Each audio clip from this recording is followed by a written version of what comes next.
Hey guys, I got a really exciting conversation slash interview with Lawrence Lepard.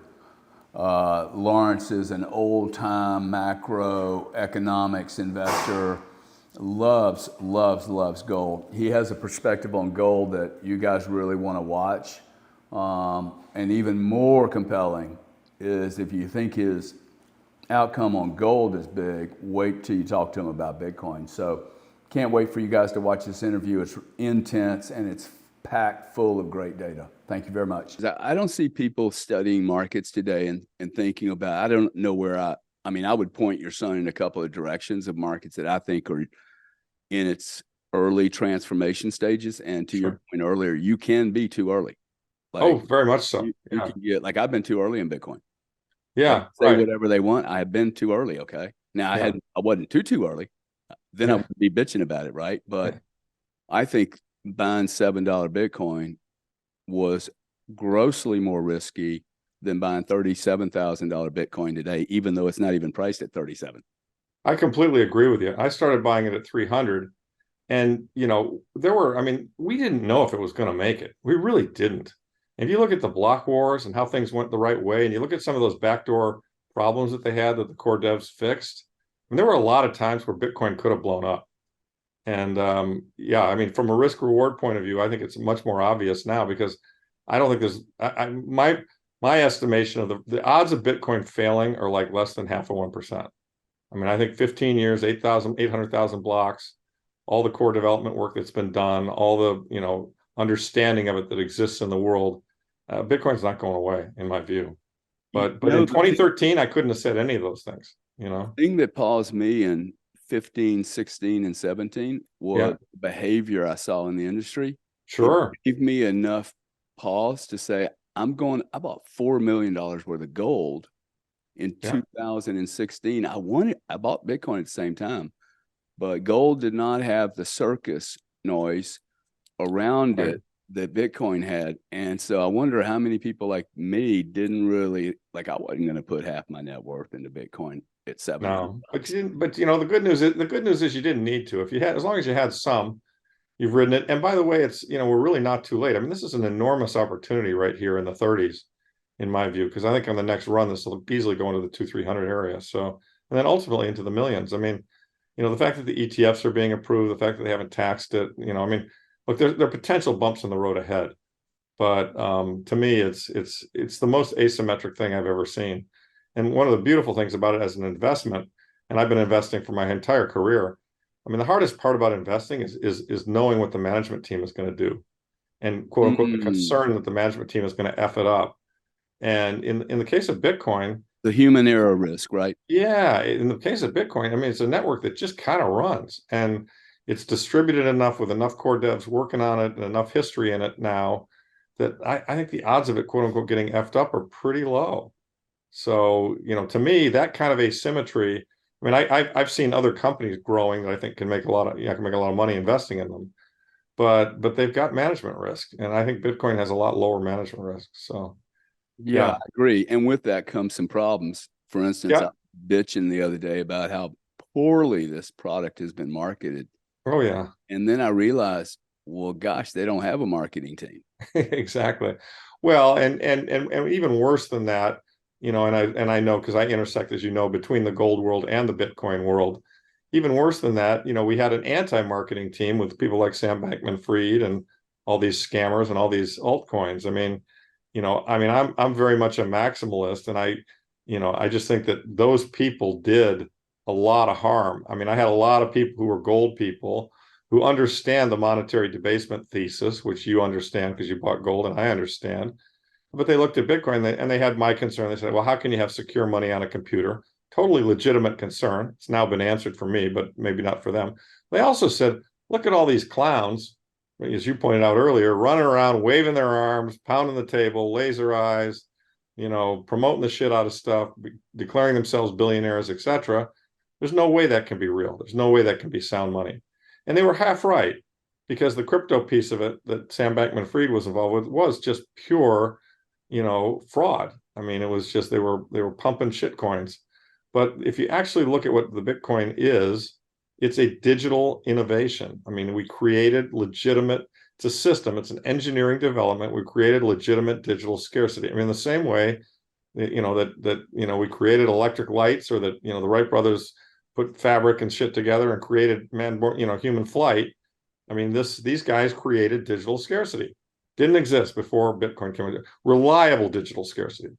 And now that we have it, we're kind of seeing, well, what does that mean for the world? And it's slowly but surely unfolding what it means. And, one of the most important characteristics of money, as you know, as a gold guy, and as I know, is that there not be too much of it. For money to have value, you can't overissue it, which is the beauty of gold. The Earth's crust only has so much. We only add 1.5% a year, et cetera. And that's why it came to be money over 5,000 years. 8 billion people on the planet know that gold's money. In the case of, we never had a digital form of that before. And that's, in my view, that's what Bitcoin is. Bitcoin is digital gold. It's legitimate digital gold. And as a result of that, I think as more and more people come to see that, the reason it's so asymmetric is I think that we're in a macro climate right now, and we've discussed this, where, monetary debasement is highly likely, given everything we see going on. And, which means more printing money eventually will come. And that as a result of that, that will push up the price of anything that's scarce: oil, gold, real estate, whatever, anything the government can't print. And then in turn, Bitcoin's also got an adoption curve going on. And it reminds me, the parallels between Bitcoin and the internet are really striking. Yeah. I remember very early in the early days of internet, where you had to put the phone in the modem and it was dial up and it was clunky. And, before the Netscape browser came along, it was all green screen stuff. And it really wasn't all that useful. It was pretty shitty in the early days. But you could see where it was going, and every year it got better. And the same is true with Bitcoin. I mean, it used to be very hard. When you bought some at 7, it was hard as hell to buy. It got better with brokerages, but there's still a lot of issues. But it's going to get to be just a complete no-brainer, and it's going to permeate everything. And as we go from 10 or 20% adoption to 80 or 90% adoption with a fixed number of coins out there, these things are going to be much higher in price. When you talk about 80 to 90% adoption, how do you define that? Well, I think you look at, so first of all, there's a part of the world that's not developed, that doesn't have the wealth, to make, there are 8 billion people in the world, and I don't know how you stratify it and divide it. Although even down into the lower 40% of them still cook on wood. Yeah, right. It's really important for people to remember, there's a piece that just, high class problem. you need to have, a smartphone at a minimum.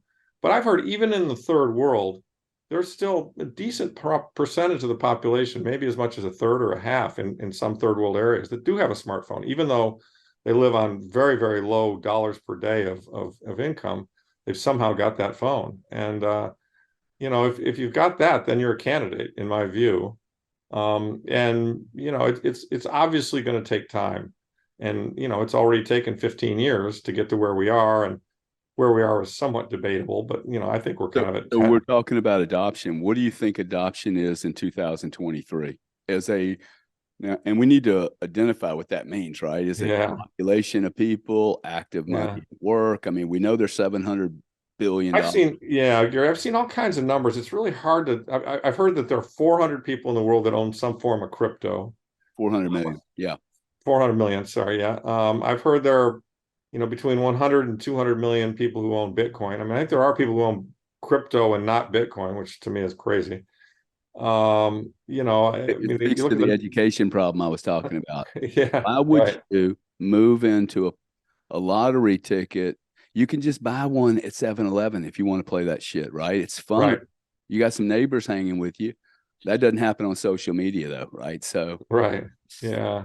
They're going to take down some of these guys that are like, pumping these things. Watch the FTC. I just got through with the FTC yesterday. 3.5 years of some little bullshit suit, $100,000. I spent $7 million defending my honor. Oh my God. Oh, it's so bad right now, man. Yeah. But wait till one of these, TV guys or podcasters get popped for a $10 million lawsuit. Yeah. That'll, because I think some of that's been going on where you're really pumping, you're really promoting. I mean, this has been going on for many, many decades before Bitcoin. Okay. Look, pump and dump financial schemes are as old as the hills, right? I mean, it was Madoff. I invest in junior Canadian miners. Yeah. I mean, we all look, I mean, they were, read, Jesse Livermore's book, Speculator in the 20s. I mean, this is one of the oldest games in the world, the classic pump and dump. You get out there, you tell a bunch of people to put their money into it, you run it up, you sell into it, and you walk away, and the thing craters. I mean, that's a well-known, well-worn path. And as I said earlier, unfortunately, some people that were using that path, in the crypto space, kind of smeared in a way Bitcoin. And people didn't make the distinction between the people who are doing that and the people who actually believe in Bitcoin, who, in my view, are a completely different set of people, because what they understand is that this is legitimately limited sound money, fully distributed, nobody's in control, and you can't get rugged the way you get rugged in these crypto deals. I mean, and it's amazing to me. I mean, there's so many of them that got rugged. I mean, Terra Luna, Celsius, I mean, some big names too. I mean, I mean, look at the big names. I mean, that were supporting Sam Bankman-Fried. I mean, he fooled a lot of people. He didn't fool me. He didn't fool a lot of us in the Bitcoin area. We were actually writing letters to the SEC saying this guy's a criminal. We know it. You could see it. If you knew the area, you could see it. Oh, for sure. Yeah. Look, I actually could build a case that the SEC really is the guy we should be looking at here for. Yeah. There was a lot of money that was not crypto that went into FTX that wanted to get into Bitcoin, and they couldn't do it. They couldn't do it legally. They couldn't do it structurally inside their company because the SEC wouldn't approve this. Instead, they flooded into the venture capital guys. I don't think that was a lot of altcoin money, okay? I think that was legacy wealth looking to get into this space, and they got, fried. I mean, they really got hammered. Yeah. I mean, yeah, I'm I sure mean, will be okay. Yeah, look, it's a symptom of a bigger problem, which is what I call the everything bubble. And, if you kind of look at where we are in the world today, the thing I keep coming back to that I think is really important, especially for younger people who haven't seen all the market cycles that I've seen and you've seen, is to understand just how big a crime and what a big distortion 0% interest rate policy was. So, I was in this venture capital world trying to invest in technology companies that were going to make the world a better place, and obviously trying to make a profit for my investors as well. And I kind of retired after the dot-com thing. I had guys came to me and they said, here's $400 million. We want you to go to buy a bunch of dot-com companies. And I said, I'll take the 400 million and buy what I think is good from a venture point of view, but I'm not buying .com. They're like, no. We only want .com because that's where you made all the money. And I was like, well, guess what, guys? It's kind of a bubble. I'm not saying it's going away, but there's going to be a real correction, and then there'll be another wave. And so I gave the money back. I didn't take it, which is, one of those turning points in your life where you say, geez, I left a lot of money on the table, but I felt like I was honest and true to myself. And so I kind of retired. I was coaching my kids' sports teams and, just investing my own money. And then '08 happened. And '08 was like a bang up against the head for me. Like, it was like, holy shit. They just. Let me guess, you were rich, but you didn't have any liquidity. Well, there's a little bit of that. But I actually had liquidity. I was actually short the financials, and they banned short selling. So my year went from being a year where I should have been up 100% to a year where I broke even. But more importantly, I was rich, but I was like, Christ, if they print all this money, I'm going to kind of end up like my dad, who retired, with a number that was a good number in the 60s or 70s. Then, yeah. But by the time he passed in 1995, it had kind of gotten whittled. The inflation had eaten away at a lot. Do you know what I mean? So '08 kind of radicalized me for sound money. It was like, oh my God, these guys, they're just printing money. They're bailing out all these banks. It was an enormous crime, in my opinion. It really was an enormous crime. And I said to myself, I got to protect myself because I'm in my 50s here, and I've got this net worth that's decent. And in any kind of a normal world, it would take me to 90, no problem. But in a highly inflationary world, it wouldn't. And so that's where I got into the sound money trade, started buying gold. I mean, I had some gold before that, but I really got serious about it. Buying gold, buying silver, buying gold mining stocks, buying silver mining stocks, eventually came into Bitcoin, et cetera, et cetera.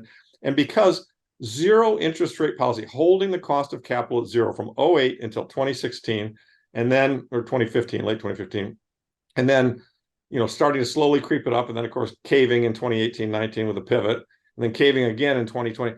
zero cost of capital. If money is free, money has no value. Kind of it's a tautology, right? It's almost intrinsically, if you're saying the cost of money is free, then what's the point of having money? I mean, you can buy things. Yeah. If you can't earn a return on it, then capitalism doesn't work. And so, it really rattled my brain to understand what they've done. And that, of course, led to what I now call the everything bubble. And a lot of others would call it that too. And, everything today is mispriced. Absolutely everything. I mean, we don't know the real price of anything on a sound monetary standard, right? I was just I was going to interrupt you and go, hey, look, but everyone tells me markets are perfect. I'm like, markets have never been perfect. No, Okay? right. They're most certainly not perfect in the last 10 years when you have people intervening.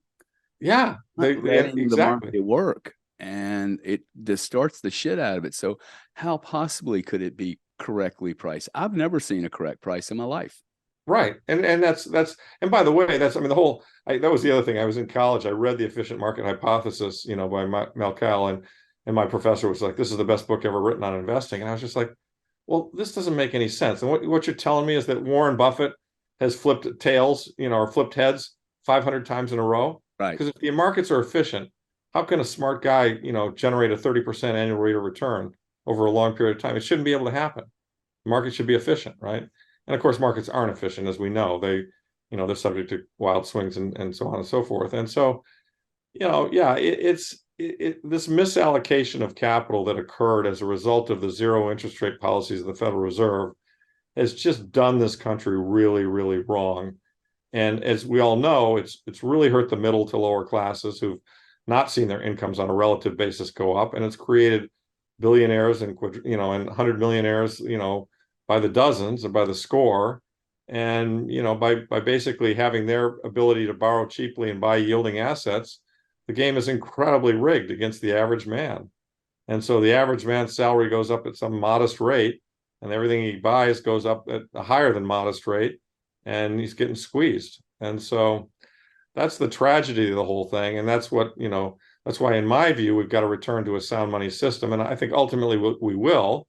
But as Churchill said, we'll do it after we try everything else first. Because it's not as if we have great political leadership, hanging around here anywhere. And I don't think we get there voluntarily. I think that's right. I think we need to have a collapse, right? We need to have at least civil unrest where people are saying, hey, you know what? I'm taking my kids out of school. I'm going to break the system. A million people pull their kids out of the system and go, fuck you, okay? My kids can't get educated poorly. That's right. I could run an experiment with my dogs. I think my dogs could be just fine teaching. It's so bad, man. Oh, absolutely. And I think there's a possibility that states will break apart. I mean, Texas and Florida talked about that. What if I could see a game theory occurring where Texas and Florida say, hey, we're putting Bitcoin on our balance sheet, and then everybody else be like, whoa, maybe we should do the same thing, right? Why wouldn't you? Yeah. No, I completely agree. Weaponize it if you're Texas.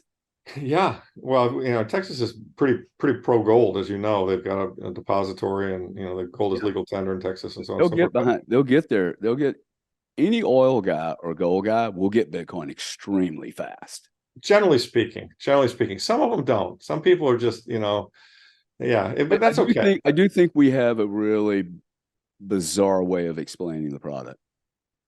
Yeah, well, we have not gotten great at explaining a product that's really, really new. I agree, and I think, sadly, I mean, some of the Bitcoiners, my role in this whole thing has been, in my view, is to me, gold's like the gateway drug. Like, gold's like marijuana, and Bitcoin's a heroin, right? And so if you get gold, you will get Bitcoin if you're willing to learn and listen.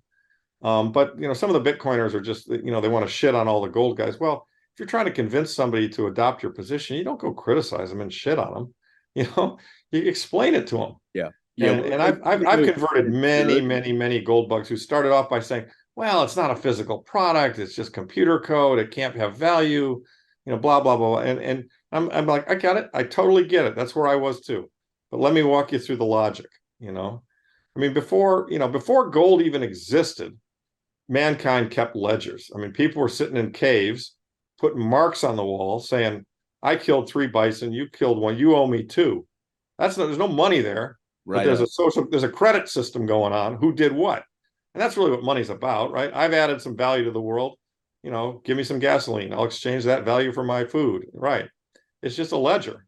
And once you kind of get that, and that you don't have to have a physical thing, gold happened to be the best physical thing because it's scarce and it's, you can see it and touch it and feel it and so on and so forth. But you don't have to have a physical thing, to have it be money. So, Yeah, it's like having a QR code that gives you first in access to the greatest concert on the planet. Do you want to be in the back or do you want to be on the front, knowing that the well, front that's seat, if you exactly make a decision early, or cheaper than the seats in the back? that's exactly right. That's These are the exactly ways we need to explain this, though. See, because like a gold guy, most of his wealth is tied up in digits anyway. well. I mean, That's the I thing. just sent my secretary. I said, "Hey, have you finished the gold standard yet? The Bitcoin white standard?" And she Yeah, said, yeah, it's a great book. "I don't really understand it." And I said, that's a problem." Well, the whole digital thing. I said, "I just Zelled you, dude. You're already doing digital money. Yeah, It's Zelle, okay? This is yeah, just super Zelle, okay? This is yeah. like, you guys are overthinking this. You're not touching any of your cash right now anyway." Yeah, I Let's mean, talk about that. a credit card is a ledger. Your bank account's a ledger. It's really just numbers on a page. So we've already moved there.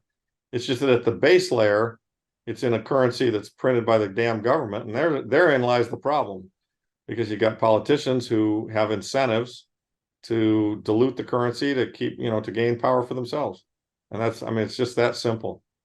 Yeah, do you think they know what they're doing? Or do Yeah, you I think they're do. just Yeah, idiots? I do. Absolutely. And the reason I say that is I see the vehemence with which they attack gold people and Bitcoin people. So that kind of behavior suggests to me that they're threatened and they know what's going on. And you look at, who's the guy out, Brad something or other, Brad Sherman out in California, or you look at Elizabeth Warren up here in Massachusetts. We're going to attack this entire. I mean, they know exactly. They recognize this as an existential threat. Jamie Dimon recognizes this as an existential threat.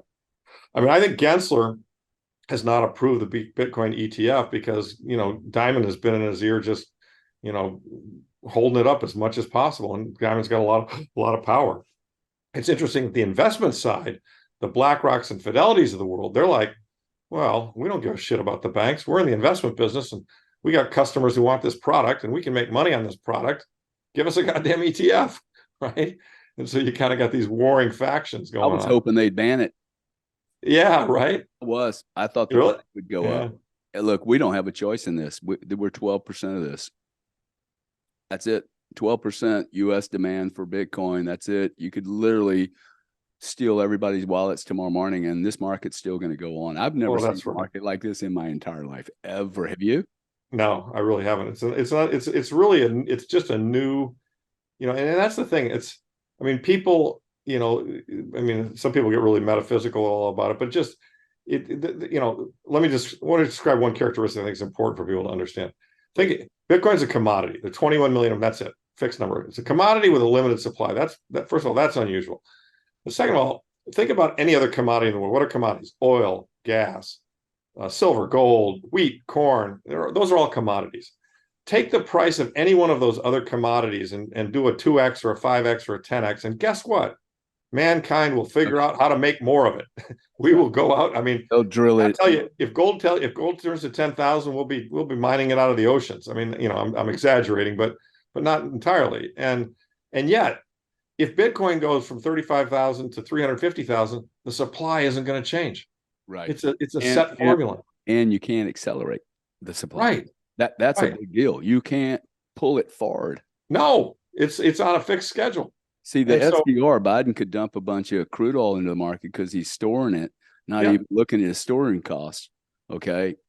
Pulls up, 100 million barrels off the market. I mean, he's moving time around at our expense. This correct. cannot happen with Bitcoin, pure Bitcoin. Now, paper Bitcoin, whole different world. Yeah. Pure Very, Bitcoin, if you're holding very it, smart of you to recognize that, because there are a lot of Bitcoiners who think, well, there'll never be any paper Bitcoin. And I've been around long enough. I've seen how this game is played long enough to know that paper Bitcoin is a potential problem. It's not a problem yet, because from what I can tell, it's not big enough yet. But you can bet that when Bitcoin did what it did in the last 10 years, every central banker in the world thought to themselves, oh, fuck, we have really got a problem here.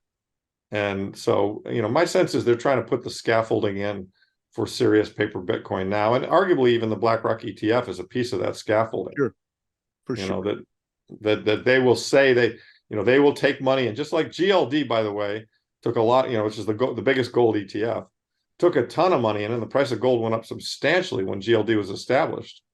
And I'm quite sure that, based on what I know, that GLD does not have all the gold they claim to have. So that dollars, human being investment dollars, went to GLD and said, give me some gold.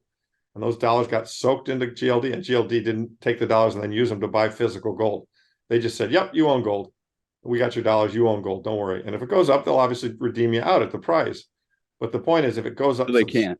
Until they can't, exactly. Till the because moment. because it's a game of musical chairs. I mean, those of us in the gold community who study this carefully, and there are many of us who've looked at it for the last 20 or 30 years, know that there are between 100 and 1,000 claims, paper claims, on every physical ounce of gold in the world. So that if gold were suddenly to go up very rapidly, like to 10,000 or 15,000 or 20,000, there would be a lot of people holding paper gold that wouldn't get filled. They'd just stop the market, though, right? They'd halt. Well, that's right. They'd do what they did to the Hunts. They'd do what they did to the nickel speculator, and in earlier, a couple of years ago, a year and a half. This reminds me. I was with somebody the other day. I said, "This so reminds me of the Hunt Silver play." Oh yeah. Hunt's had them. Good luck freaking intervening on this one, government. Well, that's the thing. See, and that's why a lot of my friends. So I've got some friends who are gold guys. And they say, okay, yeah, I get it. It's a ledger. I like it. I'm all the way there. But you know what? The government's going to fuck you. They're just going to, you don't know who you're dealing with, and you're trying to take away their privilege, and they're playing for all the marbles. You are too. They know it, and so they're going to fuck you. And I say to them, yeah, but I don't think you really understand what Bitcoin is. I don't think you really understand that, absent coming to me with a gun and saying, I'm going to kill you unless you give me those 12 words, they can't really get my Bitcoin. They just can't. And they can say, well, we know you have it because it was KYC'd and we saw you send it to this address, because there's a track record. Yeah. And I lost the keys. Prove that I didn't. And then ultimately, if one government bans it, then you get into game theory. And I say, okay, fine. I'm going to learn Italian. Correct. I mean, I'm not an American. Learning, man. Okay. Yeah. You get there so easy. Yeah. I'm not an American anymore. I'm out of here. And they're going to say, well, you got to pay an exit tax. I say, sure. All those assets you can see, my house that I'm selling and my bank account. You're right. I'll pay tax on those. I'm law abiding. How about your Bitcoin? How much Bitcoin do you want me to send you? Yeah, I told you I lost that Bitcoin shit. I have that I didn't lose. I told you I lost that shit, right? And so now to be fair though, Gary, I mean, I worry about the stuff they can do. I mean, I worry that they're going to at some point say, hey, these 401ks that you've all got, you got to use those to buy government bonds, or we're taking away the tax benefits. And I worry that they're going to come along and say, these Bitcoin guys and these gold guys, they're screwing up our fiat system. We need to tax that shit at 80 or 90%. I mean, I think we have to assume that the other side knows what's going on. They're smart and they're evil, and they will try to continue to throw sand in our face to prevent us from winning easily. And so we all have to have our own, strategies of how we deal with that. And when we would say, I'm no longer an American, I'm not playing that game. Well, how concerning is that to you? Because I would say that neither of those two things that you just brought up, 80 and 90% tax, I think the consequences of doing that is as patriotic as I am, and as probably you are or were. Like, I would love to be able to say that every engagement that the country gets involved in, I would be happy to send my daughters to war. In fact, I think we should say that if we have a boat sitting in somebody's country, we ought to have U.S. people sitting there. And if we go to war, y'all call us up and let us know how many of our people we lost, and that war will stop so fast. Absolutely. It's ridiculous. Yeah. But my point is, I don't think they can do that, because they may not. I'm painting the extreme examples. And as it grows, I mean, if they were going to kill this thing, they would have had a much better shot at doing it 5 or 10 years ago. Yeah. Right. Because there are more and more of us. We've got senators like, Senator Loomis, and, you're getting more and more people into it. And so there's going to be an actual constituency. I mean, as you recall, there was a time a year or so ago where they were talking about doing some pretty draconian things.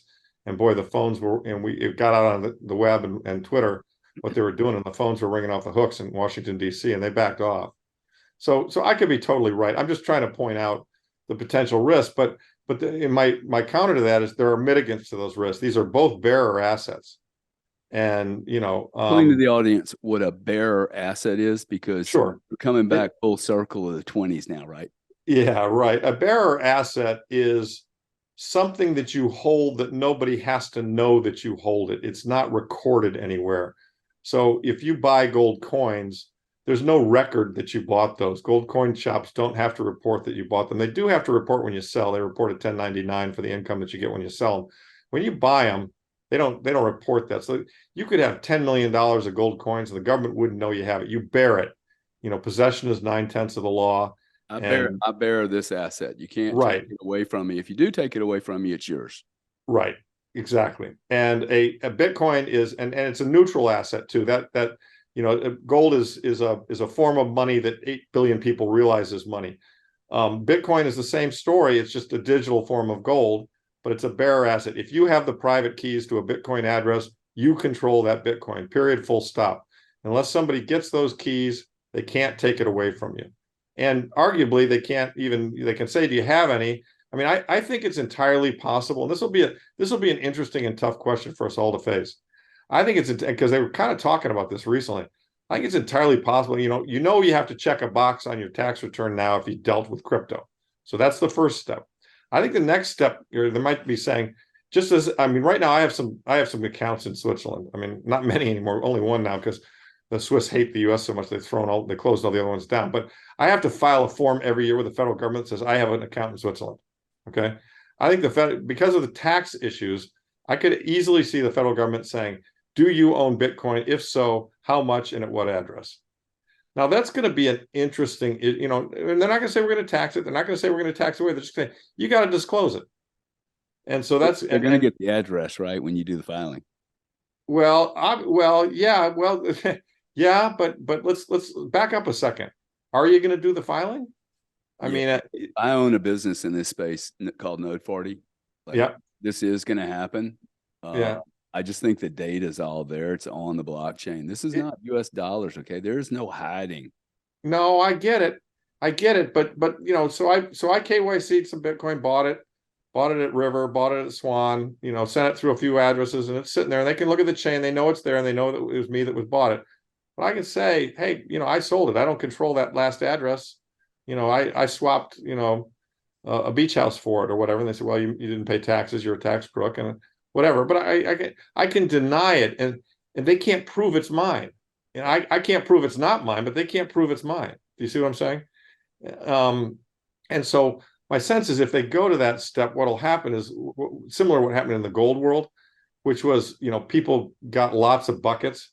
And this was, the old, you had two safes in your house, the one you would open up for the guy with a gun that says, give me your gold. And then the other one that really had all the gold in it. Right. And it'd be like, okay, yeah, I got some crypto. Yeah, you got me. Here's my coin. Here's my one coin. It's at this address. It's a myth to say that the U.S. government got all the gold back. I mean, yes. Oh God, no. I know for a fact they didn't, because I know in the case of my grandfather, he didn't turn it in. Of course. So, of course. If they get guns, they ain't going to get the gold. I mean, you're going to have to get them both. So yeah, right. So everybody that has gold has a gun. Yeah, well, I think there's a pretty high overlap. Yeah, so it's going to be it'll be interesting to see where they go. I mean, I hope none of this becomes relevant, because if the fiat currency system collapses, and I hate being accused of being a doomer, because I'm not. I'm just an analyst. But if the fiat currency collapses, and I believe it will, and we'll talk time frame in a minute, the new system will be built by Bitcoiners and sound money people, because they'll be very well to do, and we'll restore the Constitution, and I think everyone will realize that what caused the collapse was the unsound money, and there won't be much political support for going back to a system of unsound money again, period. So and back to that collapse, because some of your listeners probably want to know, I think that collapse is likely to correspond with kind of the end of this fourth turning, which we're now in. And that, to me, kind of tracks between 2030 and 2038. I mean, these fourth turnings are never much more than 20 years, sometimes 30 years. Turning is, I know what you're talking about. I've read the book. I thought it was fascinating. Tell us. Yeah, you want to talk about it a little bit? Just a little bit. Don't go Yeah, too a quick deep, but overview of the fourth turning theory. It's a book by Neil Howe and Strauss. I highly recommend people read it. It's a social theory that says that there's seculums, which are basically generations of development. You have spring, summer, fall, and then winter collapse. And that kind of every 80 years, which is one long human lifespan, kind of the rules get reset. There's a big cataclysmic problem in society and everything gets reset. So the last fourth turning would have been the Depression and World War II. I mean, the world was a certain way in the 20s. The world was a lot different in 1945. War was over, total different world. The fourth turning before that was the Civil War in the United States. It was a short one, but it was the same idea, and the freeing of slaves, etc. The fourth turning before that was the American Revolution in 1776. And if you notice, these are all about 80 years apart. yeah. And each lasted, 10 to 30 years. I think this one started in 08. So I think it ends in 2028, 2038 at the latest. But if you look at kind of the curves, and the mathematics of compound interest and how we're doing financially right now, and, we've all seen the charts of federal interest expense and, the federal balance sheet, the debt and the balance sheet and so forth. Feels to me like we've got another 5, 6, 7 years, but each of these swings is going to get larger and larger. And eventually people are going to lose total confidence in the currency. And that's really, how does a currency fail? It fails when nobody believes in it anymore, when everyone comes to the conclusion that they're going to print it forever. I've studied a lot of hyperinflations, and there have been many of them. There's just never been one in the biggest country, well, except for Rome. There's never been one in the biggest country with a reserve currency. But, this is an old story. I mean, this is Venezuela, Zimbabwe, Brazil, Argentina twice, Yugoslavia, Israel, Czechoslovakia. I mean, there are a lot of countries that have hyperinflated. Egypt. Egypt, yeah, right. I mean, right now, Turkey. It's a 7,000 year story. Okay. Exactly. This US is what dollar. happens when a government gets too indebted and resorts to printing money to service their debt. You reach a point at which you can't ever come back. I mean, Reinhardt and Rogoff wrote a great book on this. When you get to over 110% of federal debt to your GDP, it's with 99% certainty you debase or default or hyperinflate. And so, we're at 130 odd percent of GDP to debt or debt to GDP. So, we're either, I mean, look, we could get out of it with a lot of inflation. We could get out of it with a reset. I'm not saying we have to hyperinflate. Reset would look like 30-year interest rate notes, lower the rates, extend the term, do a bunch of financial engineering, right? Print more money. Yeah. I mean, the way to stop it would be to either get real discipline at the federal government level and stop all the stupid wars, cut the spending, means test. I mean, things that people laugh at when I say it, but it's not impossible. Those things could happen. Or to do a currency reset like Roosevelt did. I mean, Roosevelt grabbed the gold and revalued the dollar in terms of gold, which then, helped to get the economy out of the tank. I'm not sure the U.S. can do that anymore. Well, we could. No, we could. Luke Roman has some great stuff on this. We've got 261 million. I highly recommend everyone follow Luke Roman on Twitter. He's a brilliant macro guy, much better than me. 261 million ounces of gold in the treasury, assuming that we haven't raided Fort Knox, which I don't know. There's a lot of debate in gold circles about whether we have or not. For the sake of argument, let's say the 261 million ounces is there. It would be pretty easy for Yellen to say, hey, Federal Reserve, we're revaluing this gold. The price of gold now for the United States is $20,000 per ounce. We will buy it or sell it at that price. With the 261 million ounces we have, it's up for sale. And that every $4,000 or every $1,000 in the price of gold adds about $4 trillion of value. Yeah, 261 million, times 4. Adds $1 trillion of cash into the Treasury's TGA. So if we went from 2 TGA. to 20 Treasury General Account, which is if you went from 2 to 20, it'd be a 10-bagger. So you'd have basically $19 trillion. You could take it and use it to pay off the debt. There's 34 trillion of debt, but some of it's intergovernmental, and you'd pay the debt down substantially.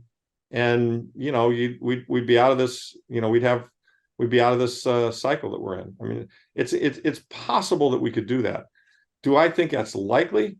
No way. Not with the people that we got running the show. There's just, I mean, the people who understand this, I mean, they're probably, the number of people in the country who fully understand this is measured in the thousands, and they're not in government.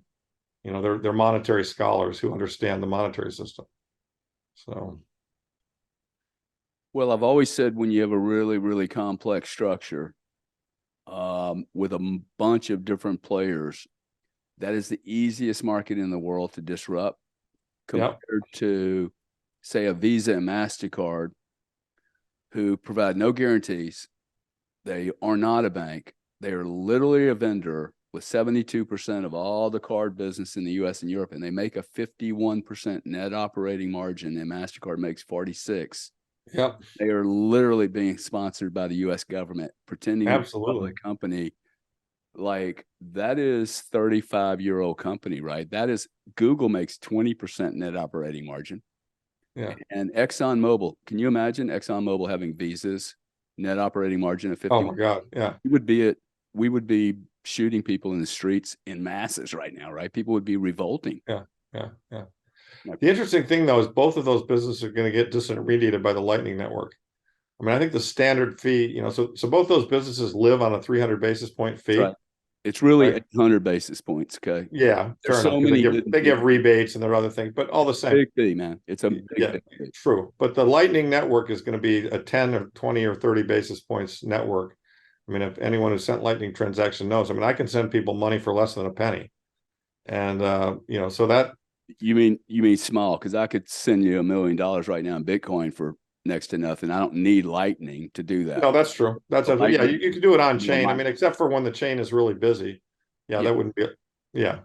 No, I'm talking small. I'm talking about buying coffee. I mean, on-chain transactions right now, I think they've been as low as in the under $1, but I think right now the chain's actually kind of backed up and they might be in the $3, $4, $5 range, sometimes higher. I mean, there were some transactions where people were really hot to get them done, where they were paying $20, $30, $40, $50 a transaction. And which, by the way, if you're moving $1 million, it's mouse nuts, right? Yeah, exactly. But you wouldn't pay that to buy coffee.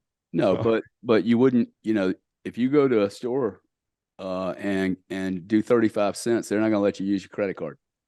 That's right. They're not. Exactly okay. Right. It needs to be around $3, really. I mean, they may let you do it because you're a good client, but you're costing the merchant 20 or 30 cents. There's a minimum fee the merchant pays. Look, I know. Arbitrage that you and I know. They can government this thing, police it, turn into Nazis. Money is like mercury. It chases the biggest yield or the cheapest cost to do anything, period. Exactly. That's what it does, okay? Yeah. And the only way it doesn't work is if you have third parties influencing change by introducing laws or regs that change the dynamics of a free marketplace. I love a free market. I do too. Proof of work, man.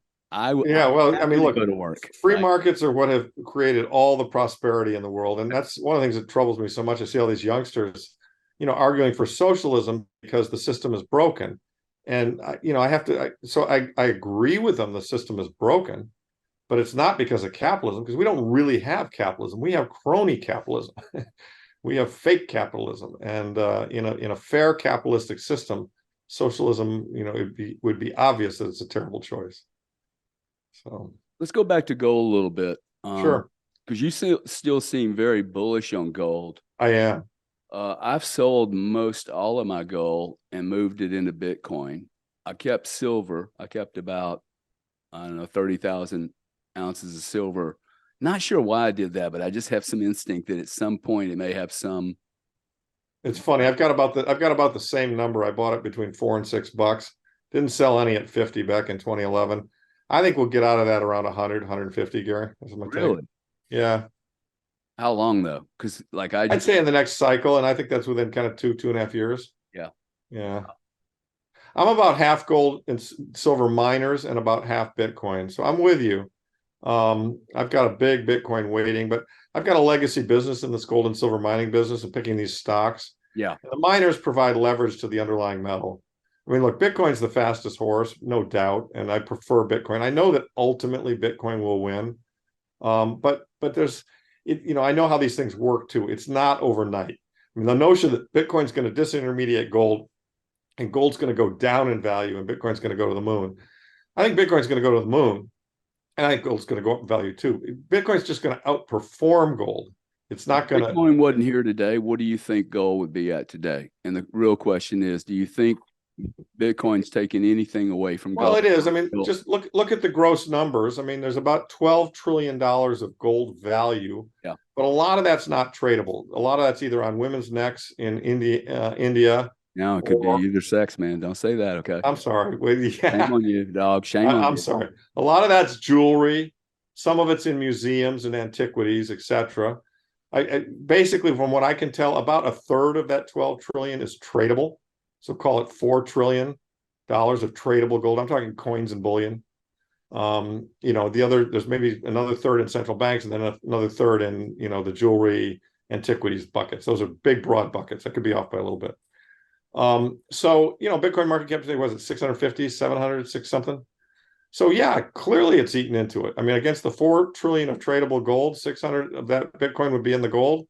Gold will be higher. There's no doubt. And that trend is going to continue. Bitcoin is going to outperform gold substantially. It already has. Both short and long-term runs? Yep, both short and long-term. Having said that, so. Gold isn't going away. Yeah. And I guess the reason I'm still there and what I'm playing for is that the suppression is so substantial, and the ultimately, in my opinion, ultimately when this fourth turning culminates, nation states are going to fail.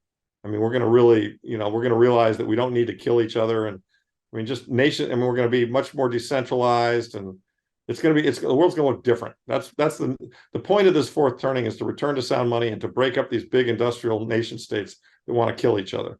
Because I don't want to kill Russians. I don't want to kill anybody either. I don't want to kill Chinese. I don't think Chinese people or Russians want to kill me either. But these nation states try and get us all spooled up to go do that shit, right?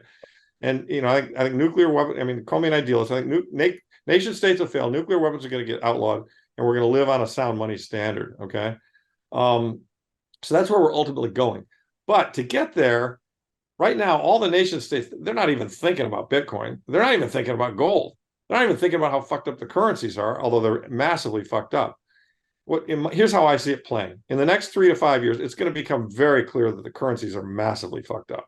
And that the reaction, the way that's going to become clear to the average player, is the price of gold is going to go to $3,000, $4,000, $5,000, $6,000. Okay. And inflation is going to rage in the next 5 years. And so, and there's going to be a cry like, holy shit, we don't have sound money. And then there might be somebody who comes along and tries to do a Rooseveltian thing and says, you know what, we don't have sound money. It's because we went off the gold standard in 71. We got to go back to the gold standard. We got to reset. We got to do a one-time reset on the gold standard. And suddenly gold's not 2,000, gold's 20,000 or 40,000. I mean, as I think I've told other people in other podcasts, if you did the math, in 1971, you could take our money supply and divide it by the 261 million ounces. You came up with $35 an ounce. It was the reference price. Bretton Woods pre going off the standard. If you do that same math today, Gary, the number is $80,000. So money supply today divided by the ounces of gold outstanding. And I said a reset at 20 would work because money supply is M2. Yeah. Because a reset basically, you could do it with a fractional. You don't have to necessarily have every ounce covered, every dollar. But the point is, I think there's a chance of a discontinuous move in gold. And therefore, I don't want to completely give up on it, because I think politically, that's likely the first step they try. And by the way, that doesn't hurt Bitcoin. I think Bitcoin keeps on going up. But they try that, and then maybe that works. And then ultimately what happens is everyone realizes, this gold is old and clunky and we can't verify it. It's hard to move and all this shit. And Bitcoin just surpasses it. $3,000 oil. I mean, $3,000 gold. What's oil trading at in that world? $200. I expect to see oil over 100, 150 within 18 months. That breaks the whole planet. I know it. Right. I know it. You get to total failure. That makes sense to me. I mean, I actually think crude oil, the world would be better off if crude oil was $300. Completely agree. I don't get this. I do not understand why, gasoline in the United Kingdom, I spent 15 years there. You know why these people walk to the grocery store? One, they've been doing it for centuries. Two, their energy price is priced correctly. Okay. They don't jump in their Hummer and go 1 mile to buy a pack of cigarettes. And Right. that's what Americans do. Okay. Like we are wasteful. If gasoline was priced at $10, I'm willing to do that. Okay. I think Yeah. that's the right way. Gary, if Gary can afford $10 gasoline, let him run around. No problem. Okay. But it will curb behavior. Yep. The price always curbs behavior. Yep. If done correctly and across the whole system. Completely agree. $300 crude oil. Furthermore, it makes the greenies work. Right now, there's not a green project on this planet that works without subsidies because the freaking price is being held. Well, that's right. And by the way, letting oil go to its natural price stops a lot of this warlike behavior. I mean, why did we dump $6 trillion into the Middle East? Because we wanted to maintain control of that region, which is such an important oil production region, right? And it's just, no. I mean, let's stay out of there and let's let the market set the price for this stuff. I mean, market pricing creates efficiency. Efficiency creates well-being, and that's what's terribly tragic. And that's why these governments are just, they're making our world worse. And what you and I were speaking about this before the show. What bothers me so much is just the way that they push these narratives that are just blatantly false, in order to, maintain their power and support their own interests. And those of us with half a brain can see it. And thank God we've got the internet. Thank God we've got Zoom. Thank God we've got alternative podcasters like yourself and many, many others. And, slowly but surely the world is waking up to the fact that, these people are no damn good and they've done us wrong. And, we'll get it right. I mean, sadly, it's going to take a little longer than any of us would like. We're going in the right direction. I mean, I think, there's a large part of America that knows how broken this shit is. You know what I mean? You made a comment earlier. You said, hey, it's taken us 13 years to get here. Yeah. It took Visa and MasterCard 52 years to get 7 credit cards in everybody's pocket. Right. I think that what we have done in 15 years and in the way we did it is actually staggering. Oh, I agree. So much progress. I agree. Some Maxie was trying to box me in last night. And I'm like, hey, guys, I didn't say, they're like, hey, you're really hard on us. We don't have a marketing plan. We don't have a team. This is the great thing about Bitcoin. You got to self-custody. I'm like, dude, don't get me into the bar. You're not getting me into the bar, dude. And then tell me I have to carry a weapon everywhere I go. And I have to self-custody and I have to carry my seeds. You're not making this entertaining. Why don't you let me walk into the damn movie and watch it and get entertained and interested? And you don't really care how I got there. Yeah. First, get me into the doors. Then you can educate me and quit making me wrong. I have, worked my whole life and actually don't need any of this. I'm here. I'm participating. And I think I can actually help you. And one of those things is 12 years is not very long to try and take over the whole planet. Correct. In its entire monetary system. And you can't do it without the ETFs. You definitely can. Although they potentially bring the paper Bitcoin into the game, but they're going to bring it in, though. You know that. Yeah, going to bring it in. Okay. Yeah, but I mean, look, it's already here. In fact, I think. Yeah, I mean, it is. Oh, no doubt. There's 6 trillion in derivatives according to Glassnode. I mean, look, the fact of the matter is, we are winning, and this is inevitable, and everyone gets the Bitcoin that they own at the price they deserve.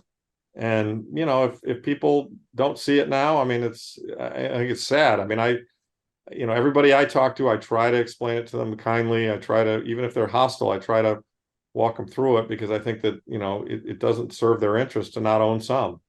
And I get all the counter arguments. I understand them all totally, and I shared a few of them in the earlier days, but it's definitely going to change the world, and in a better, and for the better, for the much, much better, and so that's what keeps me very positive about everything. And people say, oh, you're a doomster on this monetary shit. Well, no, I mean, it's just a storm coming, and I'm not going to sit here and tell you, blow smoke up your ass and sunshine up your ass and say, no, there's no storm coming.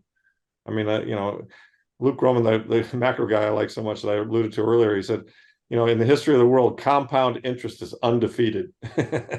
And it's true. I mean, it's, with the debt that we got now, there's no way out. I mean, this thing's, there's just no way out. I mean, there could be a way out. I mean, if we did a reset. At any point in time, there's a reset, and that is a kind of way out. I mean, that'd be painful too. The problem is the reset with the same people And Yeah, so that's the whole point. Exactly. that's What why are the odds that the idiots that we have running the show are going to be smart enough and visionary enough without pain staring in the face, without a gun in their face? What are the odds that they're going to say, "Oh yeah, we're going to do this painful thing and reset it because it's the right thing to do"? I mean, there's zero, right? The odds of that are zero, in my view.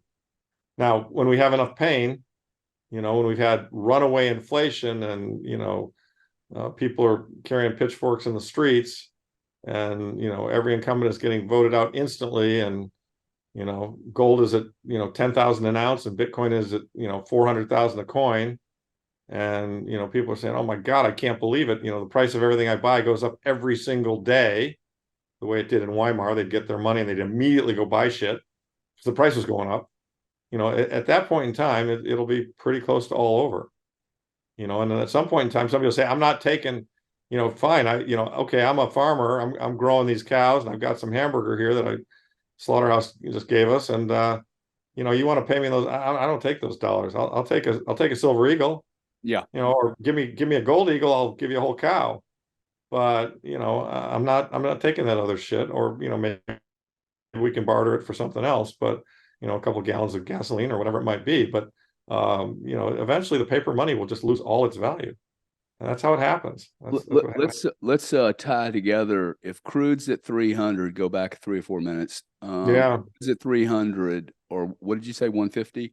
Yeah, 150. I see 150 within 18 months. Gold's at 3,000. 3,000. Yeah. Bitcoin's at 125, maybe 150. You see a correlation setting up here where there's going to be a band between, just like there has been. Oh yeah. For silver, gold. Yeah, absolutely. Absolutely. Yeah. The ratios, I think, will stay. There'll be some ratio. I mean, they'll vary over time. I mean, the silver gold ratio is really, it used to be 15-1. Now it's about 80-1. I mean, silver has really kind of been demonetized, but silver's a funny metal. There's not a big stock of it. We use it a lot. It gets used in solar. It gets used in cars. It gets used a lot. But in my view, it's when you need it, you really need it, and it's going to race ahead in price.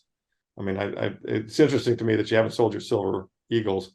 I was speaking to Max Kaiser, and as you probably know, before he became a Bitcoin guy, he was a gold and silver guy. And he actually confided in me that he hadn't sold his eagles either, his silver eagles. He still has them. So he's not as maxi as he thought. No, well, you got to go way back. I mean, before Bitcoin, he's always been an Austrian. Yeah. And if you were an Austrian, I mean, one of the things I love about this whole space, and you probably were in it, I'm sure you've been in it a while too, is before 2008, I mean, the notion of 20 and 30-year-olds coming up to me and talking about von Mises and Austrian economics and Rothbard and quintillionaires, all that. I mean, that just wasn't happening, right? I mean, I was fighting. There were guys like me and Schiff and other guys out fighting this sound money battle. But Jim Grant and I don't know, a lot of good guys. But we didn't have any reinforcements. And then these Bitcoin guys came along, and then what I consider probably one of the most important books written in the last 50 years is the Bitcoin Standard. Yeah, I mean, I think Saifedean is going to go down in history as a guy who really, really influenced. I mean, almost a Martin Luther-like character who nailed the theses to the wall, because that book took an entire generation and educated them about Austrian economics and sound money and why Bitcoin was the solution. I think that book had more impact on where we are today than any other one thing I can point to. Anybody who hasn't read the Bitcoin Standard, boy, you're really missing it. That book is an absolute must read. Yeah, and a reread. Yeah. Speaking of Peter Schiff, see, you're much more logical. Like, well, I could imagine arguing with Peter, and you and I aren't arguing. We're having a conversation. Yeah. What's the polarization about? I mean, I don't, that's a hard one. Sharding the shit out of this product if he hates it so much. A real gold bug would be sharding the fuck out of this product as much as he. I think he might, in his heart of hearts, know he's kind of wrong. I have a couple of theories, Gary. I think it's a little bit of a marketing shtick. He gets clicks. By shitting on it, he knows we're all going to go after him. All this other stuff. I think that my observation. I've been at events with him. I've spoken to him. He's a nice enough fellow. I don't dislike him in any way. How you meet people and you kind of form opinions. And I would say he struck me as kind of self-involved and arrogant. I mean, kind of like he was the smartest guy in the room, and he wanted to tell you that. And I think there's a certain amount of humility that's necessary to kind of accept that Bitcoin is what it is, and you're willing to kind of humble yourself to this thing that's maybe bigger than you and more important than you. And he's been wrong. Okay, like, oh, he's been dead ass wrong. He has no fucking humility whatsoever. I just don't like it. Yeah. So like I think that's kind of what's going on. He's been wrong about gold. He dug in. He's right about gold. I mean, I've retweeted him. Relatively speaking, okay, he has been wrong on all his timing. Well, that's true. In timing, like, I've been wrong. I'm early. I'm happy to pay the tuition here, but I have been early and I have been long. I could have, if I was a genius, invested in other things and then sold it at the top and then come in over. Oh, yeah. Impossible. Oh, look, I mean, 2013, 14, 15 just crushed me. I mean, just absolutely crushed me. And, I had no idea. I thought in 08 it was all over. I thought we'd finally killed the credit beast. And I had, and I was stupid and naive because they just managed to start it all up again. I think they could do it 2 more times. I think they have enough. Well, you might be right. That we can just run it again. I mean, look, all we're doing, we've stopped quantitative easing, and now we're sending billions of dollars to people to buy tanks and shoot ammo. That's quantitative easing, period. That's right. Yeah, that's exactly right. I mean, there's, and I just tweeted something today. I mean, there's, the Federal Home Loan Board, lent out $1 trillion in March when Silicon Valley Bank blew up, which is another symptom of the problem that we're talking. It didn't necessarily go through the Fed. It went through this back door, this Federal Home Loan Board. So, I mean, they've got a lot of levers, and there's no doubt, Gary, in my view, I mean, I'm open-minded to the possibility that we've got several more swings in this game, that we're not just going to win on the next leg up. I mean, I think that because they will come out with countermeasures. I mean, I think I know, those of us who are in this trade know that we really are playing for all the marbles. And we're playing against the biggest government with all the guns and a lot of the surveillance mechanisms. And we're playing against the wealthiest people in the world, all of whom have garnered that wealth as a result of being fiat quintillionaires. And so we have to assume that they have more sand to throw in our face. We just have to assume that. And they will. But having said that, I think they've got a losing hand. I think they're on the slippery slope and we're not. There's a lot of them too. There are a lot of them. That's the beauty. All we need is 3 or 4 of them to break ranks. You've been watching this long enough. You only need one gold miner to say, hey, I think I can produce at 16, and it takes the price to 16. Yeah. That variable unit, right? That next unit just rolls over, which Bitcoin, I think there aren't any. I don't even believe the $36,000 price. When I see 1 million, 3 million units a day trade, then we have a price. This is an extremely thin market. Yeah. I'm not sure this is really, what I'm talking about. I know exactly what you're talking about because I trade in the junior miners. Yeah, no. Is it really? The market price is the last marginal transaction, but there are so many other, units out there that aren't trading, right? And that's why, I mean, as there's on chain, there's 70% of the coins haven't moved in a couple of years. I mean, when this ETF demand gets unleashed, I mean, I sincerely think we squirt through, 100, 200, maybe even 300 pretty quickly. Let's go there, because I think guys like you and me were really important about this, what I call the difference between liquidity and being liquid. I believe Bitcoin's the most liquid asset that's ever set foot on this planet. Absolutely. It's so instantly liquid. Liquid 24/7, every 10 minutes. I don't have to use anybody. I don't have to use Lightning. I can send 100 Bitcoin to you, and you can smash them into a stable, into link coins. I think we should get away from stable coins. Stable means stable. It doesn't mean linked. Link it, man. Okay, it's linked to something. But when the ETF blows off, okay, like the seeding, I can't find any real data on how this thing's going to get seeded. I think it's being seeded in backdoor discussions. Possibly. Anthony's of the world going, hey, look, we'll give you a seat on the ETF. I don't know this for sure, but we'll give you a seat in exchange for $10 million, but we don't want the cash. We want the Bitcoin. That would be a really cool way to seed it. Yeah. Right? You're not going to just walk into the market into a public open source blockchain saying, gosh, I'm going to buy 3,000 units today. It's BlackRock, I'm buying. They have to obfuscate that some way, right? Otherwise, Absolutely. it's going to be and they don't really, BlackRock shouldn't really care what they're buying at. All Right. they have to do is buy the market. That's right. So they're indifferent. See, people keep thinking that if they want to buy cheap. No. There's no benefit to the ETF to buy cheap. They have to buy the market. And they actually want it to go up because they're getting a fee as a percentage of the value. There you go. The larger it gets, the bigger that fee. So there you go. Yeah, no, they're going to smash by it as necessary. They'll obviously try and disguise it. But it, yeah. Let's talk about the timing of the ETF, and is there enough liquidity, which is different than being liquid. Liquidity meaning, is there enough volume where you're not getting price spikes from 37 to 43 with these God candles? I think we're, I don't know specifically, and I remember when the gold ETF came in, and I remember how much money came into it quickly. And I do think when these things get approved, we're going to get some serious God candles. So you don't think it's priced in at all? Not really. I mean, I think it's a little bit. I mean, I think that's what we're seeing here as we creep up to 35. I mean, it's a little bit. It's hard to tell. It's very hard to tell. They may be front running a little bit, but in general, no. The big money, I think, is still, it's, as Saylor points out, there's a lot of money that wants to buy Bitcoin. There's a lot of RIA money. They want to buy Bitcoin. They cannot. There is no vehicle. They can't custody it. They can't, they're not going to buy GBTC. So, I think when it comes, and it's, they probably already have. Yeah, I mean, we're got some of that hog, right? It's gonna go up fast. Where does GBTC go? Does GBTC, is it the canary in the coal mine that tells us, hey, the ETF's got 24 hours? Probably, because the premium has really gone away. I mean, I don't know exactly what it is right this minute, but it's shrunk right now, man. It's how much? It's still 15%. Like, it's 15. I thought it was down into the single digits. Oh, I mean, I looked at it this morning because I hold my bank. I couldn't get into Bitcoin.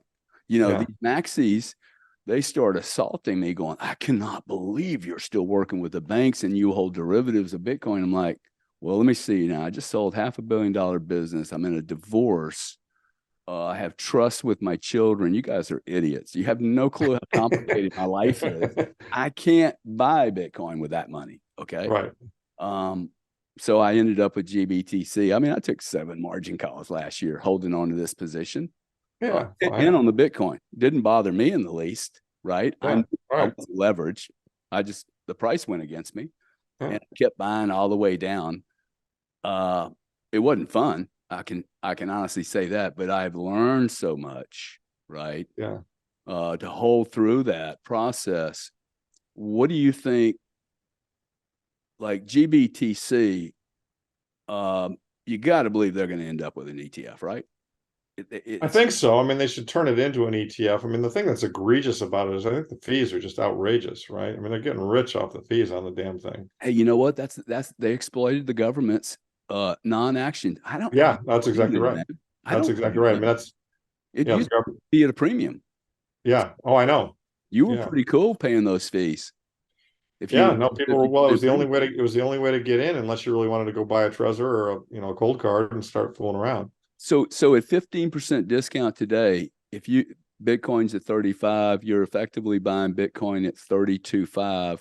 Right. Is that a play for you, or are you just like, no way, I'm not touching it? I've got it in some of my retirement accounts where, like traditional things that I haven't put into self-directed stuff. I mean, because I want Bitcoin exposure there, and And I bought them when the discount was at one point it was close to 50. I think I bought it when it was kind of the 40s or something. Man, it was crazy. Yeah, it was pretty good. I bought some down there. I'm pretty happy with that because that gap, I knew that would close over time. And I'll probably leave those there just because of the structure of those accounts. I mean, it's not big money. I mean, all my real serious stuff I bought through exchanges and then gone to a full self-sovereign, self-custody, Trezor kind of solution. So yeah, I mean, I think they'll be forced into competing with the others and cutting their fees, and it will become just another ETF at some point in time. The whole thing, it's been very disappointing to me how badly the government has acted in this whole space. I mean, the fact that they let SBF and FTX rug all those people, and then the fact, which some people say was intentional, that they let that go because they wanted to kind of hurt the crypto space. What I would have done. Yeah, right. Exactly. If I was at the top, Yeah. I'm a nice human being too. I am genuinely a honest, nice human being. But if I'm have that much power, I'm going to listen to some advisors, and I'm gonna start justifying things like I know best. Like if this creates a lot of ripple effects. Now they never talk about that in a war, uh, but I could see how that anyone becomes just crazy. Really, I just think if Yeah. you and I are never going to run for president because we're No. never going to behave that way. I'm unelectable. And I Yeah, wouldn't want it if somebody gave it to me. yeah, Uh, me either. So give us a prediction, and then we'll end up here in about 10 minutes. But give us a prediction what you see happening over the next, say, 3 to 6 months. And this is really, I think, very critical time between the ETF launch. We're November the 8th, 2023. right. We have an ETF. We have Treasury rules coming out, and then we have the halving, which I think the halving April, is mid-April. Yeah. pretty interesting event just because of supply and demand, Yeah. right? Right. And the ETF being there. Well, my reading of the technicals is that this 35-36 is just going to keep growing. I mean, it wouldn't surprise me at all in late December to be at 45. I mean, we're just kind of, the chart looks great, and the technical services I follow suggest that, we're in the next bull cycle. We're just in the kind of the lifting off piece of that bull cycle. Um, with respect to the ETF, I think they need to rule by April. I think they're supposed to have some ruling by January, but they can kick the can one more time, and so they'll need to rule by April. And my gut is that they will get it through. BlackRock has enough money power, others do too, that they will have to, approve the ETF. So, which will then correspond with the halving, and the typical cycle is it roars after the halvings with a little bit of delay sometimes. So, I think the more interesting question, Gary, is kind of what's going to happen in the economy, what's going to happen in the stock market, what's going to happen in the bond market, and how quick is it going to be realized that the Fed is the naked emperor, which they are. And my partner's view is that we're in 2007 and we've got another year and a half before we get into the real crisis period. Mm. My view is the crisis is actually pretty much right here, and that Silicon Valley Bank was like Bear Stearns failing in March of 2008. And so you look at from March to October of 2008, wasn't very long. So if Silicon Valley Bank was, March of 2000 this year or 2023, that would have implied, I guess, that we would be failing right now. Obviously, we're not. So, but I feel like we're close, and so, I think we're going to have a stock market collapse. I think that that will put a bid into bonds, which will help the Fed's picture in terms of the sovereign bond market, but it will not help tax revenues. It will not help expenditures. So the budget deficit is going to continue to grow, which is really the fundamental problem. We're in a debt doom loop, and all the debt is short term, and that's the other thing. I think the Treasury curve might quote reinvert. In other words, short rates might go up higher, and long rates might come down. Bizarre.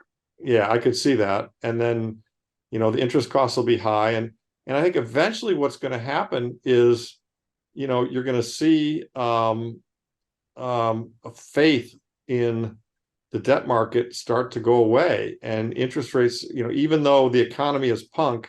I mean, this has always struck me as the 70s on steroids. I was a teenager in the 70s, Mm. and that was stagflation, right? And so everyone's thinking, well, the economy will slow down and that'll solve the inflation, and then bonds will rally and they won't have a sovereign debt crisis. Everything will be good. I don't think it's that simple.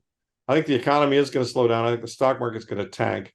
I don't think the bond market's necessarily going to catch a bid, because I think inflation is going to continue. The reason I think inflation is going to continue is I think we're at peak oil or close to peak oil, and that oil prices are going to continue to get pushed up, and the debasement is going to be very obvious. And at that point in time, somewhere here very soon, gold's going to go through 2,100, which is a big, important all-time high. 2,170, I think, was the closing all-time high. And when it does, yeah, everyone's going to pick up on that, and it's going to squirt up to 3,000, and Bitcoin's going to be roaring, and then people are going to go, oh shit, and then the Fed. We've already seen them start to define inflation down. Maybe we're already there, even though we're in the threes. It's not quite two, but you've had mainstream economists saying, well, we should redefine the target. And, the bigger problem that rather than inflation will be this economy is collapsing, we're losing our jobs, do something. The stock market's down, our wealth is evaporating, and I think the Fed's going to fold like a cheap suit. And at that point in time, that's going to be real rocket fuel. And then you're going to see gold go to 4,000, 4,000, and you're going to see Bitcoin go to 150, 200, 300. That, to me, that all occurs in the 24, 25 timeframe. Could you see all of that happening without crude oil doing what you? The only thing I disagree with you on is crude oil. I don't see crude oil performing well here.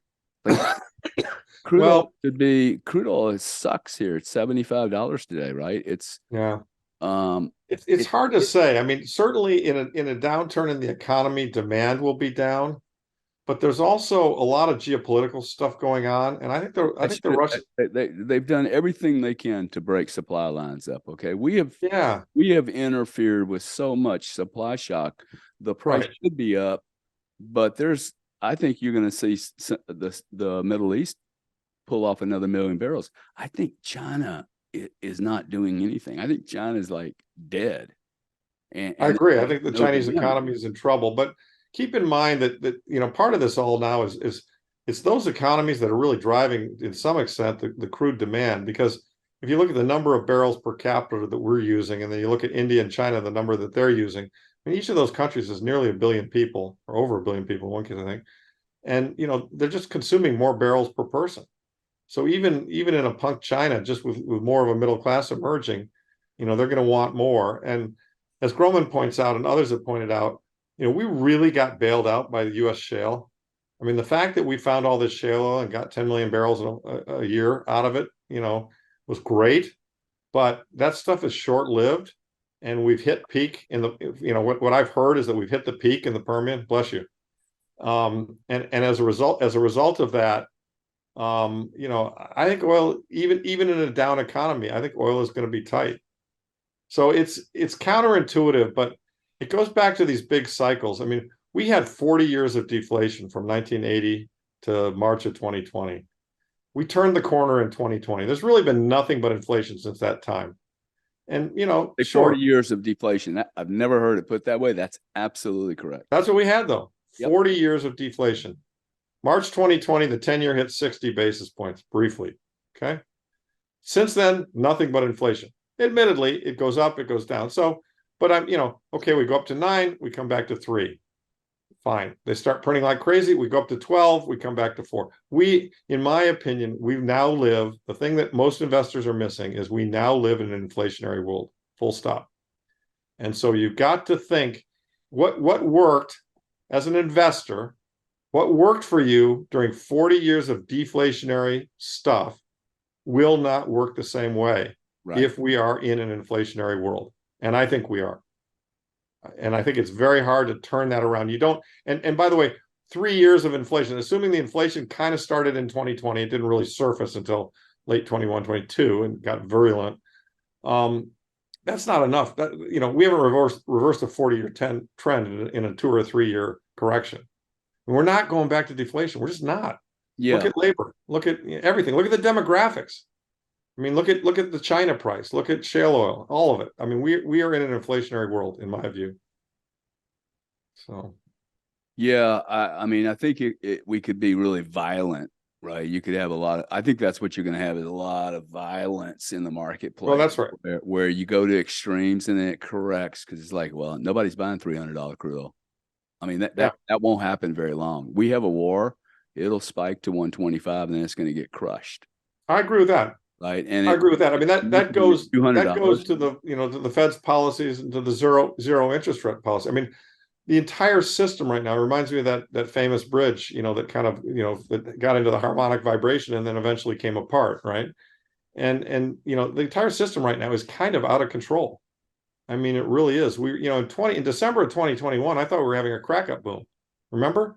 I mean, Bitcoin was flying. It was 68,000. All the cryptos were flying. Stocks were flying. Bonds were, the whole thing, right?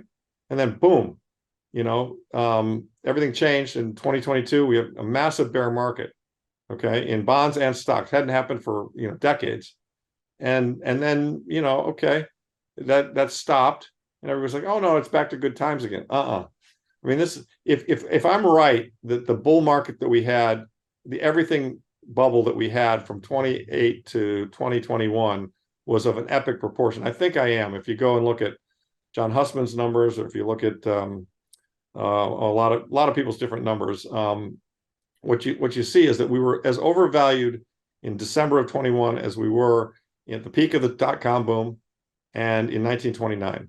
And in both of those cases, the indices went down 80%. Yeah.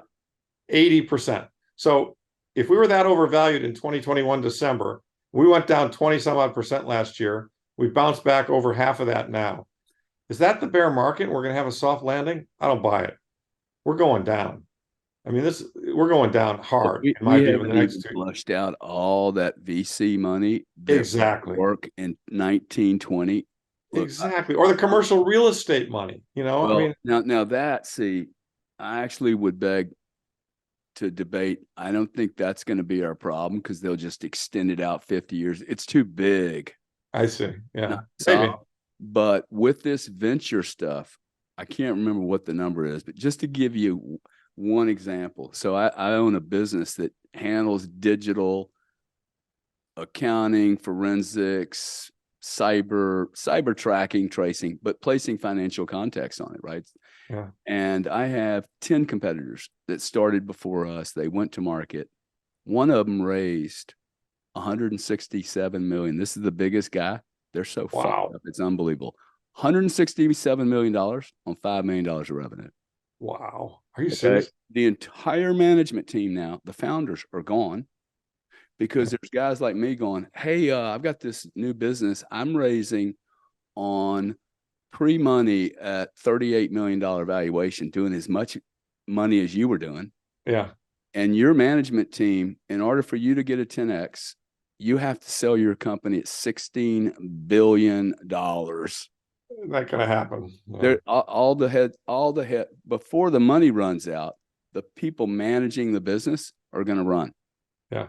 And the VCs are going to be sitting there going, who can we find to run this fucking piece of shit that we've got that we can't even get a second round or down round for it. There are no rounds, man. Yeah. There's just like, we have 4 of these problems. Yeah. No, there are WeWork like situations sitting all around venture land, and all these university endowments that put all these money into venture capitalists. These guys are going to they're going to get their asses handed to them. The whole thing. I mean, look, you're old enough to know, and I am too. The whole thing. We live in a complete fantasy. We really do. This is not capitalism. This is not a sound. Yeah, this is not a sound marketplace. This is all a fantasy. And it's going to blow the fuck up. It really is. And I'm not trying to be a doomster. I'm just telling you, as a financial engineering kind of guy who looks at how shit works, it's going to happen. And it's kind of like, when it happens, you want to have stuff that they can't print. And real estate falls in there. The problem with the real estate is just that they can tax the shit out of it and you can't move it, Hey, I agree. I could also build a case that this ETF, the real interest that Larry has is to tokenize these real estate assets so he can buy every house in every apartment building in the world. Yep. Fractionalize it and allow the very person that's renting 2B or 12B, that's the room they're in. They not only get to pay the rent, but they also get to invest $50 a month into that REIT or that funding unit. That will drive commercial real estate up, because you just entered 8 billion investors, right? Yeah, fair enough. That's what fractionalization, digitization is really gonna. Yeah, that'll happen. I don't disagree. Give people access to markets they've never had access to. Yeah, that'll happen. I don't disagree with that. I think everything will ultimately get tokenized over time. Yeah, that's a monster opportunity. I mean, that is to me, that's a bigger opportunity than Bitcoin. I think eventually, right now, to me, Bitcoin is the best thing going. I mean, for sure. For sure. It has very little execution risk at this point. That's the thing. That's what I love about it. I do too. You know what I mean? I mean, I love the fact that I think it's going to be really hard to F it up. And last couple of things. Sure. are you going to Portugal next year for an I event? am. I'm in Madeira, Portugal for Bitcoin Atlantis. It's a great show. There'll be a lot of good people there. Should I go to that? That's what You I'm should go to asking. that. Love Okay. to see you there. It'd be great. It's Um, where do you live, by the way? Just what I part? live in just outside of Boston, Okay. Boston suburbs. Where are you? Are you in Florida? I'm in St. Pete, but when I go on these long trips, I look at this and go, "Hey, let's all go together." So I may Oh, have a proposal for you. okay, fair enough. Yeah, I just booked my flights, but I'm flying out of Miami. It's pretty easy. Fly Miami, Lisbon, Lisbon, Madeira. Yeah. Madeira is about an hour, a little over an hour flight away from Lisbon, which is obviously the big town in Portugal. Yeah, sure. 3-day event. Yeah, it's 3 days. I think I get there Tuesday and leave Sunday. The events, I think Friday, Saturday, Sunday, but I always like to get to Europe, get my clock reset a little bit. Me too, man. Any other like? Do you go to these? What's the Bitcoin show and then the non? Yeah, well, so Pacific Bitcoin, I went to that, and we will always go to that. I love the Swan guys. I think they do a great job. That to me, that's one of the purest, right-sized Bitcoin shows. It's a couple thousand people. It's not a monster. Yeah. I've gone to Miami every year for the last few years. As you know, they're doing it in Nashville now. I will go to that. It's a little more painful. There are, a lot of shit coins there and a lot of other noise there, but you kind of got to go because it's probably the biggest one by far. But other than that, I've been trying to cut back a little bit and just focus on my knitting. I mean, my knitting is supposed to be picking good stocks and, analyzing things and looking at, macro trends and opportunities. And I try to do that. That's my day job. So, and Well, yeah. I didn't ask you that. What companies out there do you have your eye on that go, hey, these are really they're gonna survive this? Well, there's some miners I like. One of them is Cypher. There's some private miners that my fund is invested in. In the Bitcoin mining, gold or Bitcoin? Bitcoin, yeah. In the Bitcoin mining space, it's really a commodity. To me, the critical piece of a commodity business being low cost, and we've got a couple of private companies that have 1 and 2 cent electricity. So when you got electricity that cheap, kind of captured electricity, and you're mining at 4 or 5 thousand a coin, you got a lot of room for error. So I like that. But the mining business in Bitcoin is hard. There's an enormous opportunity right now, and if you don't mind, I'll plug my fund a little bit. Oh, go ahead. In the gold mining space. The gold miners, I mean, if gold goes up 10%, the gold miners will go up 30% because they represent a stream of gold coming out of the ground. And they've just been beaten to shit because of all the Fed policy of raising rates. And so, I manage a fund, and we also manage some RIAs for wealthy individuals. So, we sadly, because of the SEC, I can't take small bunches of money, but if anyone's got 100 grand or more, they can. We do have a few slots left in the fund, and the fund a is, typical investor, you're not hypothetically speaking, you're not pitching your fund, but a typical investor looks like what that wants to put 100. yeah. So they're a wealthy guy or gal, in their 40s, 50s, 60s, 70s. They've got a couple $1 million at least net worth to make some kind of accredited. And maybe they own Magnificent Seven, maybe they're a 60-40 portfolio, whatever, wherever they're coming from. They're sitting there saying to themselves, I'm worried about this inflation stuff. I'm worried that monetary debasement's going to continue. Yeah, I bought a little Bitcoin, I bought a little gold, but I want to get a fund manager that, deals in those things and knows when to buy them and sell them and how to pick the good ones and so on and so forth. I'm going to take some money and put it over here and allocate it to EMA. My company is called Equity Management Associates. The website's ema2.com. EMA2, the number. ema2thenumber.com. Yeah, a lot of free information on there, a lot of all our newsletters, write-ups, fact sheet, our backgrounds. I mean, and you can subscribe for free. We won't ever spam you. Yeah. Larry's a real player. Okay. I told you guys when I started doing this, I was going to bring real players with real experience, not punters and losers, people that have probably suffered more losses than you have in your life. And how? And they've learned the game. Okay. Yeah. Buddy, I'm introducing you to says, hey, yeah, I hit grand slams every time. They're not saying they pick the bottoms perfectly or the tops. They're logical, practical human beings. Larry's one of them. I would suggest that you follow him. If you see him at one of these conferences, introduce yourself to him. Absolutely. I love to meet people in this space. I've got tons of friends. And to me, that's what this is all about, is we're all part of Team Sound Money. Have you ever seen an industry that has the added benefits of what you and I are doing right now? Because you and I are actually it, we may be doing this, but it's also a social event for Yeah, you. no, we're going to be friends for years. Yeah, no, I haven't. I mean, part of that though is enabled by Zoom and the internet and all the other stuff. I mean, this was This always does not kind of happen true. in the oil business, man.